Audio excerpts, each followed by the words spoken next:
control, pues es determinar cada proyecto cómo se puede salvar. Director de Planeación Nacional, Alexander López, gracias por atendernos y bienvenido a Blue Radio. Camila, ¿cómo estás? Muy buenos días, un cordial saludo para ti, para tus compañeros, y un saludo muy especial también a quienes nos acompañan a esta hora. Estábamos hablando precisamente de esa rueda de prensa que hizo usted ayer desde Planeación Nacional, en donde denunciaba que hay 12.1 billones de pesos en riesgo de perderse del Sistema Nacional de Regalías. Cuando usted habla de esos 12.1 billones de pesos en riesgo que están en riesgo de perderse, ¿esto viene en ejecución desde qué gobierno? Bueno, Camila, nosotros con la investigación que iniciamos hace aproximadamente 3 meses apenas, pues cogimos el periodo comprendido entre el año 2017 y el año 2024. Entre esos años, pues tenemos un grupo de proyectos pues que llegan a los 19.323 proyectos, y en total los recursos comprometidos en estos 19.323 proyectos son del orden de los 68.5 billones de pesos de recursos de regalías que fueron asignados a las gobernaciones, a las alcaldías, que fueron asignados a los OCAD-PAS, a los OCAD regionales y a todos estos instrumentos del sistema de regalías que pues de verdad son muy complejos. Llegar a conocerlos en detalle como hemos logrado hacerlo nosotros, pues fue difícil, pero la verdad es que ya tenemos, diríamos nosotros, una ruta de investigación y tenemos ya también una cantidad de información que tenemos que nos permiten establecer pues qué recursos pues prácticamente están perdidos, qué recursos se pueden salvar también, dependiendo pues de las acciones que se emprendan, y tercero,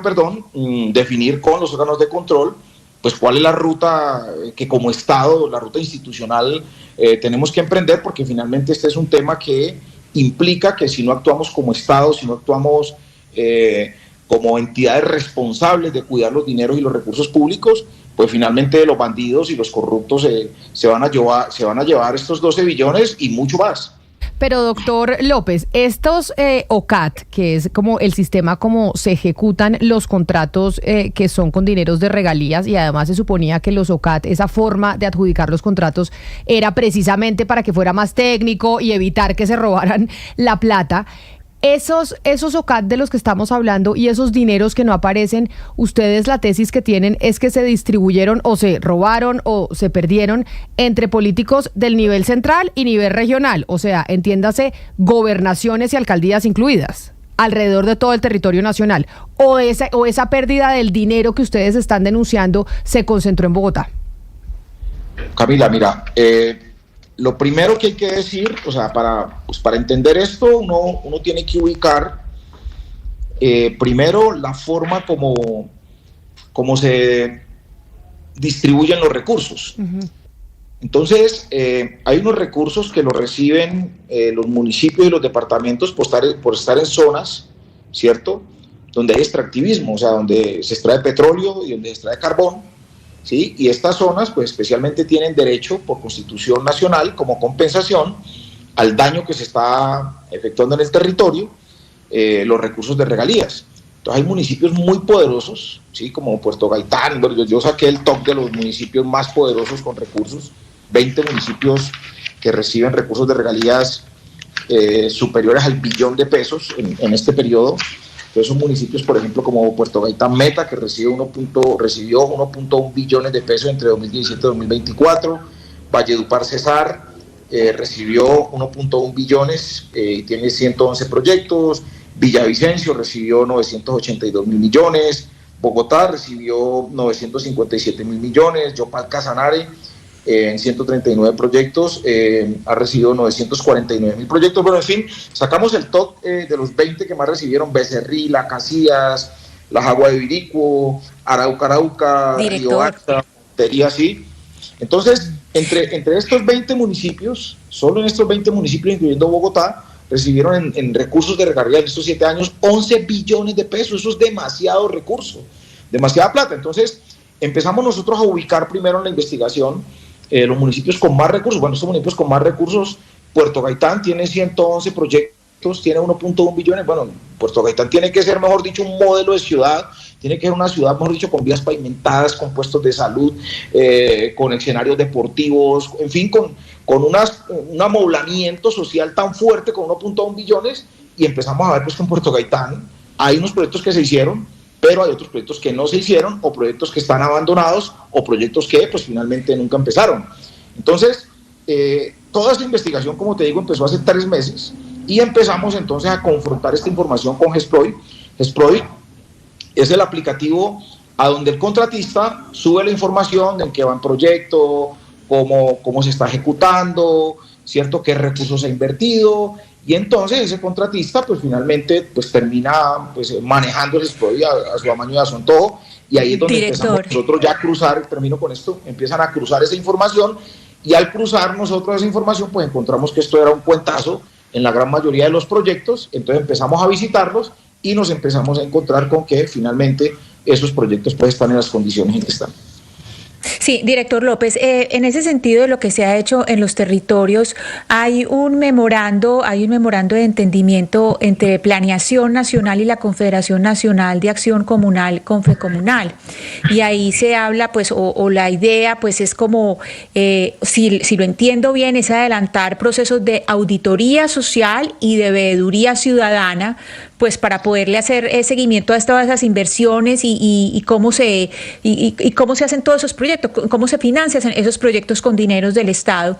Y le quiero preguntar, estas personas que van a estar digamos, dentro de esa gran, porque pues Confecomunal asocia a 62 organizaciones distintas, ¿cómo van a ser los criterios o exigencias de conocimiento que se les hará para hacer este seguimiento y que sea con criterios pues de conocimiento de cómo se maneja lo público, de cómo se invierte, la diferencia entre lo que es algo que está ejecutado o no está ejecutado?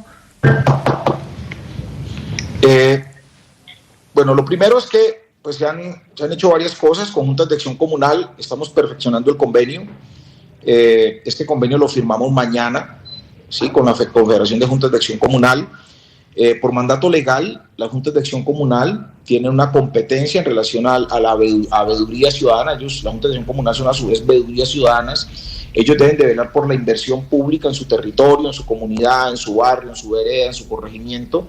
Y en el marco de esas competencias de juntas de acción comunal, pues nosotros las queremos activar, porque realmente las juntas de acción comunal en el país las han dejado pues abandonadas a su suerte, y las juntas de acción comunal hoy ya no tienen ningún tipo de trascendencia, de actuación en el territorio distinto a la utilización que se hace de las juntas de acción comunal para el tema electoral y para el tema politiquero. Entonces, desde nuestra llegada al gobierno, nosotros activamos en el Plan Nacional de Desarrollo las alianzas público-populares. Entonces, hoy las juntas de acción comunal están construyendo vías, están haciendo sedes comunales, están haciendo puestos de salud, ¿cierto?, con sus vecinos, con sus albañiles, con sus obreros, con sus comunidades, y ahora queremos en la parte técnica involucrarlos. Entonces, en el marco de esas competencias que tienen las juntas de acción comunal de veeduría ciudadana, ellos nos van a acompañar. Nosotros estamos alistándole un aplicativo que lo estamos haciendo aquí en Planeación con nuestras oficinas de sistemas. Estamos elaborándole un aplicativo a las juntas de acción comunal para que ellos desde su teléfono celular puedan visitar la obra que se esté haciendo en el barrio, en la comuna, en el corregimiento, en la vereda, y ellos a ese aplicativo ellos hacen un video o hacen un informe escrito, nos envían esa información, nos comentan el estado, si está crítico, si nunca empezó el proyecto, quién es el contratista, en fin, la información que pueda tener, y nosotros con esa información la subimos a nuestro sistema de vigilancia y control del sistema de regalías, y con esa información entonces nosotros procedemos o a hacer las visitas o a tomar las medidas administrativas como es la suspensión de los recursos, bueno, en fin, todas las capacidades que nosotros tenemos, que son limitadas también en términos de que son muy cortas, porque cuando yo llegué aquí yo vi este monstruo hace 3 meses, yo le informé al presidente, eso que está pasando en regalías es algo aterrador. De hecho, el presidente me dijo, íbamos en un avión, cuando le conté todo esto y le entregué un informe preliminar, me dijo, ¿en qué momento pasó todo esto en Colombia? Me decía el presidente. Yo decía, presidente, esto es terrible, esto es grave, necesito apoyo. Y entonces, en esas rutas que se está construyendo, diríamos nosotros, esta información. Sí, usted lo que ayer le cuenta pues al país es muy detallado, es muy grande, y lo que usted dice, recuperar la plata, pues nos interesa, pero hay otra parte que es fundamental, es la justicia. El presidente hablaba de llevarle esto a la fiscalía porque detrás de esto hay grandes nombres, hay grandes contratistas, hay grandes políticos. Esto va por parte mía, pero está totalmente involucrado el Partido Conservador. Entonces, no sé, ¿ustedes qué ganas tienen de destapar la olla con nombres, de llevar a la fiscalía nombres de políticos, nombres de gobernadores y nombres de contratistas? Mira, esto es muy fácil, Sebastián. Sí. No, sí, señor. Sebastián, Sí, señor. Ayer vi un trino tuyo, yo pues quiero pues saludarlo y me complace mucho conocerlo. Pues ya nos habíamos visto en otras entrevistas, pero muchas gracias. Vi el informe que presentaste de regalías con Valeria, creo que fue Valeria tu Sí, señor, con Valeria Santos. Una investigación muy seria, muy rigurosa. Desafortunadamente, pues no lo sé, voy a decir algo que tal vez pues no te guste, no trascendió mucho. Yo no entiendo por qué el órgano de control esa denuncia tan fuerte tuya, yo la verdad, te lo juro, no la había visto, y no sé por qué no se tomó. Yo de hecho apenas la conocí, la entregué ya a mi equipo de inspección y vigilancia para que le hagan el seguimiento a esa denuncia que ustedes hicieron, y lo cierto entonces que, pues primero agradecerte por eso. Lo segundo es que esto es concreto. Estos recursos, sencillo, estos recursos se entregaron a alcaldes y gobernadores, 68 billones. Y los alcaldes y gobernadores le entregaron esto a fondos mixtos.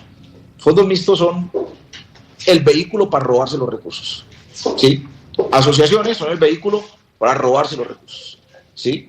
Y otras entidades, otros actores, porque también hay otros, son el vehículo para robarse los recursos. Entonces aquí el primero que tiene que salir a darnos la cara y a responder es el alcalde y el gobernador, ¿sí? Que entregó este proyecto a esos fondos mixtos, a esas asociaciones, pero no a planeación. Ya ellos no tienen nada que decir la planeación, ¿sí? ¿Por qué? ¿Por qué no tienen nada que decir la planeación? Porque finalmente, en esos proyectos que ya están siniestrados, esos proyectos que no se van a hacer, esos proyectos que ya, pues finalmente los recursos no están, que son proyectos que llevan el 5% de ejecución material, que son proyectos que ya se les entregó el 90% de avance financiero, pues son proyectos que finalmente no se van a salvar. Y si se salvan, fantástico, porque si hay proyectos que llevan el 80%, el 70%, el 60% de entrega de recursos y apenas van un avance del 10%, y ellos me llegan al 60% y me dicen que si colocamos el resto del 30%, pues yo lo pongo, ¿cierto? Y autorizamos que ese recurso llegue. Pero ahí la verdad es que eso no va a ocurrir. Entonces, ¿qué quiero decir? Entonces aquí tienen que responder, en primer lugar, son los alcaldes y gobernadores a quienes se les entregó estos recursos, y por las fechas usted los encuentra a los alcaldes y a los gobernadores. Y ya después quienes tienen que responder son estos fondos mixtos. En estos fondos mixtos nosotros encontramos una información en 2 o 3 fondos mixtos que lo entregamos a la Fiscalía de personajes e individuos, ¿sí?, que han estado y que son contratistas recurrentes en otros sectores, como en sector salud, como en sector educación, y son contratistas de los mismos territorios, de los mismos gobernadores y de los mismos alcaldes.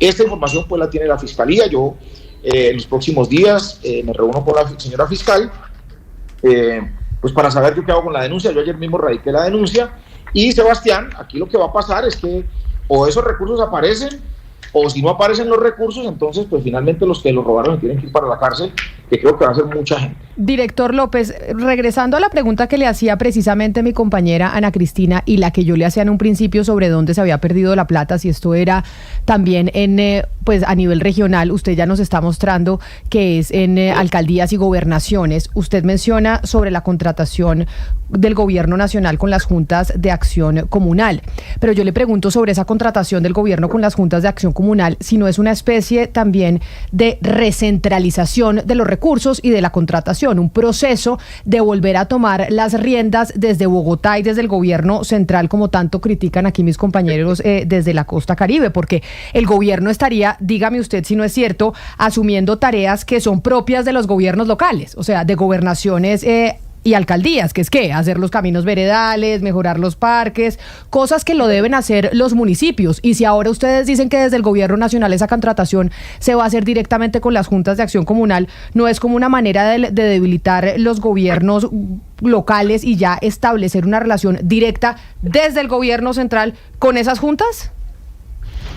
Pero es un mecanismo distinto. A ver, lo primero es que en los territorios están ejecutando muy mal, y la nación también está ejecutando muy mal, el gobierno nacional, ¿sí? Y por eso pues los graves hechos de corrupción que se presentan en el país. Entonces, lo que está pasando con la Junta de Acción Comunal, lo que queremos en el marco del Plan Nacional de Desarrollo, que ya es ley de la República, es vincular a la Junta de Acción Comunal, pero también a los vecinos, pero también a las comunidades. Entonces, cuando se va a hacer 100 metros de placahuella, pues eso, se hace una asamblea, se hace una reunión, y el encargado de dirigir, diríamos nosotros, el proyecto es la Junta de Acción Comunal. Claro, o sea, pero la pregunta es ¿por qué se va a meter el gobierno nacional? Si eso es un tema de municipios. Entonces, es lo que yo le quiero decir, no están ustedes entendiendo la corrupción que hay, pero es hacer lo mismo de lo que se le acusa a Bogotá durante décadas, que nosotros creemos que en Bogotá y en el gobierno nacional somos menos corruptos que en las regiones. Entonces, como se están robando la plata en gobernaciones y alcaldías, en las contrataciones allá en las regiones, ustedes lo que dicen, no, mejor nosotros directamente, gobierno nacional, somos los que le damos la plata a las juntas de acción comunal para que ejecuten y me quito del camino gobernaciones y alcaldías. No, pero estos son recursos, Camila, estos son recursos del gobierno nacional. Estos no son recursos de los territorios. ¿Ya? Entonces son recursos del gobierno nacional y el gobierno nacional mira con quién contrata. Sí, o sea, esto no pero director López, Camila, o sea, dígame si no es centralismo puro y duro decir que ustedes van a contratar una placahuella de un municipio, por Dios. Algunas, claro, por Dios debe ser así, porque es que finalmente si yo hago una placahuella con una junta de acción comunal, eso me cuesta el 30% de lo que cuesta con un contratista que cobra el 100%. Entonces ahí de hecho nos vamos a ahorrar más del 50-60% y ya lo estamos viendo por todo el país. O sea, se está contratando con juntas de acción comunal y los costos de lo que cobra un contratista. Claro, pero director. ¿No le parece eso a economía? Claro, pero director, es que resulta que por más de que sean recursos de la nación, eso quiere decir, y por eso yo le pregunto si el discurso y la intención desde el gobierno y desde Planeación Nacional es volver al centralismo puro y duro, porque por más de que sea plata del gobierno nacional, es estar asumiendo funciones de los municipios y de las gobernaciones. Pues mira Camila, que al contrario, ¿me entendés? Es de centralismo democrático, real y práctico, porque estamos contratando directamente con el pueblo, con la comunidad, con los que se van a beneficiar de la vía o de la junta comunal o del puesto de salud, es con ellos, es la descentralización más democrática que pueda existir en el país. Pero esos son recursos del gobierno nacional, nosotros no le tocamos un solo peso al municipio o al departamento. El municipio y el departamento, pues por mandato, pero doctor López, permítame pero eso no es centralismo puro y duro. Pero permítame ser mal pensada. Y ya que ustedes están en campaña... No pienses mal. Ya que ustedes están en campaña, porque así lo anunció el presidente Gustavo Petro, en campaña presidencial para el 2026, y mirando a ver cómo se mantiene el proyecto. Hacer esta contratación directa desde el gobierno central, con las juntas de acción comunal, así sea plata del gobierno nacional, pasándose las funciones de municipios y de gobernaciones, ¿no termina siendo también una forma que podría llegar a favorecer la política con miras hacia el 2026 y el proyecto de ustedes? O sea, ¿no es también como una estrategia electoral? Camila, se lo digo. Por eso le digo, déjeme pensar mal. No, Camila, se lo digo de corazón y la verdad, con el mayor cariño y respeto, no... Mira, acuérdate que nosotros construimos el Plan Nacional de Desarrollo, el plan de desarrollo más democrático que se ha construido en la historia de Colombia. Nunca se ha dado participación al pueblo colombiano en la construcción de un plan de desarrollo. En ese Plan Nacional de Desarrollo, las comunidades, los cabildos indígenas, los procesos de comunidades negras, la Junta de Acción Comunal dijeron: nosotros queremos construir nuestros proyectos en nuestras propias comunidades. Es más, esta propuesta, ¿sí?, de Juntas de Acción Comunal, de alianzas público-populares, nace del movimiento comunal que lo tienen, mejor dicho, estigmatizado, perseguido, que lo utilizan, lo usufructúan para la politiquería. Hoy ellos son muy importantes para la sociedad. Y no es una estrategia política ni una estrategia por busca de votos, sino que esto nace justamente de las mismas juntas de acción comunal, quienes pues quieren hacer sus propios proyectos en sus propias comunidades. Es que en los barrios populares, en las veredas, hay albañiles, hay obreros, hay ingenieros. Claro, yo entiendo, doctor López, sin más faltaba, pero lo que pasa es que la Constitución de 1991 le otorga esas funciones a los municipios y el gobierno central no se los puede saltar. ¿Qué hacemos? Desde el gobierno central han querido saltarse muchas veces a las autoridades locales y que se quejan los alcaldes y gobernadores todo el rato, y por eso están tratando, y Sebastián apoyándolos, de mirar a ver cómo volvemos a la Colombia federal. Camila, le voy a decir una cosa para que salgamos de eso, y si quiere sigamos hablando de regalías, porque la intención del gobierno no es esa, y yo pues te lo garantizo que la intención del gobierno no es esa, ¿sí? No es esa la intención del gobierno, de saltarnos, romper la descentralización del país, no, todo lo contrario. Es más, Aquí hay una economía, o sea, nos estamos ahorrando recursos importantes y estos recursos importantes pues finalmente son mayor beneficio, porque lo que nosotros hacíamos 100 metros de pavimento, ¿cierto? Con una plata, hoy lo estamos haciendo con el 50-60%, ¿cierto? Ese mismo pavimento, mucho más económico para la comunidad, y eso nos va a permitir hacer muchas más vías y muchas más placahuellas. Sí, señor director. Sí. Usted mencionaba hace un momento cuando Sebastián hizo la pregunta que esto pues obviamente está contratado por gobernadores y por alcaldes que a su vez subcontratan a ejecutores. Ustedes en la denuncia hablan de 11 ejecutores donde están básicamente concentrados más de 6 billones de pesos, la Agencia de Infraestructura del Meta, la Fundación Universidad del Valle, y decía que esa plática, pues básicamente esos fondos mixtos eran básicamente para robar la plata, lo dijo hace unos minutos. Eso quiere decir, director, que esa plata que se le ha dado a estos ejecutores se perdió, o sea, los colombianos hemos perdido, en este caso, casi 7 billones de pesos. Le voy a decir una cosa, muy concreta. Hoy, en Planeación Nacional, están inscritas 1.714 entidades ejecutoras. ¿Sí? 1.714 entidades ejecutoras en el sistema de regalías. En su mayoría no, en una minoría importante son los fondos mixtos, que son quienes concentran la mayor cantidad, ¿cierto?, de proyectos y la mayor cantidad de recursos.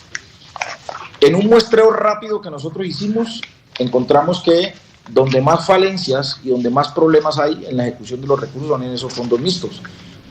La gran mayoría de esa información, pues por no decir toda, porque la otra la estamos organizando, ya está en manos de la Fiscalía General de la Nación. Pero hay un tema muy grave, muy grave. Estos fondos mixtos se constituyeron para burlar la Ley 80, ¿sí? Y para burlar las normas contractuales que exigen unos mínimos y unas garantías para poder cuidar los dineros públicos. Cuando un alcalde o un gobernador le entrega un proyecto y además de eso le entrega la plata a un fondo mixto, ahí inmediatamente usted no sabe qué hizo el contratista con esa plata o qué hizo el ejecutor, como se le llama al contratista. Pero ¿qué ocurrió aquí? Esa plata no solamente se quedó ahí, o ese proyecto no solamente se quedó en manos de ese ejecutor, de esos 1.714 ejecutores o de los fondos mixtos. Ellos a su vez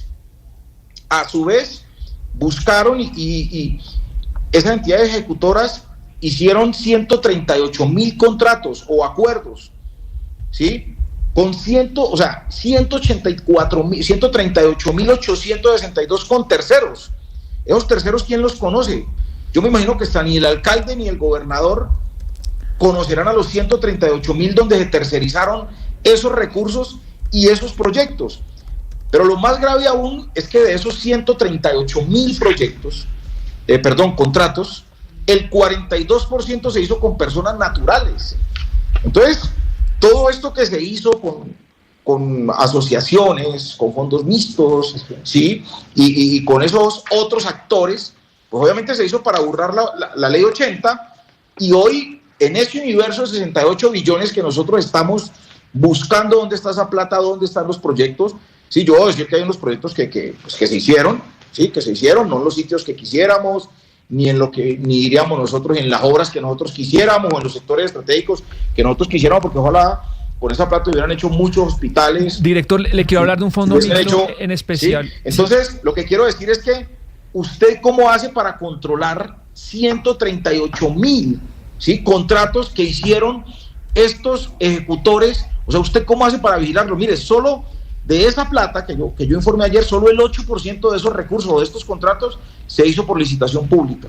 El 92% fue a la Dios me guarde, a la Dios me ampare, porque no sabemos qué pasó en esos contratos y hoy no sabemos dónde está gran parte de esos 68 billones de los que le estoy hablando. Le quería hablar de un fondo mixto en especial. Usted en su presentación ayer hace un top 11 de los fondos mixtos donde se fue más plata, y el número 2 es el fondo mixto para la gestión y promoción del deporte. Y le quiero preguntar, porque ese es del Valle del Cauca y ese es controlado por la gobernación, pues, del Valle, gobernación controlada por Dilian Francisca. A ese fondo mixto le dieron $500 million en el 2021 y le cambiaron la razón social 2 meses antes de empezar a contratar. Usted, que es de Cali, director, ¿qué conoce de ese fondo mixto del deporte? ¿Qué políticos de su región están metidos ahí o han controlado ese fondo mixto? Bueno, ese fondo mixto se creó en la gobernación del Valle, y la gobernación del Valle ha estado controlada por la señora Dilian Francisca Toro, ¿sí? Y ese fondo mixto se han encontrado diversas irregularidades que se han presentado. No solamente hemos presentado nosotros, ¿cierto?, las investigaciones que tenemos en planeación de las actuaciones de ese fondo mixto, sino que también ese fondo mixto, ¿sí?, se han presentado otra serie de denuncias por parte de veedores ciudadanos. Elmer Montaña, pues que ha sido un abogado, pues veedor en el Valle del Cauca. He visto también a un representante a la Cámara del Valle del Cauca que también ha presentado denuncias sobre esta situación y sobre otros fondos. Entonces lo concreto es que pues estos fondos, vuelvo y reitero, pues obviamente tienen una particularidad, y es que estos fondos no aplican ni los principios de contratación pública ni de transparencia, ni aplican pues los principios establecidos en la ley de contratación pública en el país. Director Alexander López, nos quedan muchas preguntas, pero ya tengo aquí a todo el servicio informativo pendiente de hacer el resumen del mediodía y nos hemos pasado unos minutos. Nos habría encantado poder entrevistarlo mucho más, pero ya tendremos la oportunidad de seguir conversando sobre esta denuncia muy delicada que hacen desde Planeación Nacional, y por supuesto más adelante hablamos de si están recentralizando a Colombia ustedes o no. Un abrazo y feliz tarde. Camila, hagámosle un debate especial a eso y no mezclemos esto de regalías porque finalmente duele. O sea, el tema de regalías no lo dejemos de indagar. Hoy le propuse al Congreso públicamente que por qué las 14 comisiones, cada una coge de a 2 departamentos, ¿sí? Y hace debates de todos los regalías que están en esos departamentos, qué pasó con la plata, qué pasó con los proyectos. Y bueno, yo creo que es un gran aporte que podría hacer el Congreso al país. Un saludo especial, es el director de Planeación Nacional, Alexander López, quien ayer hacía una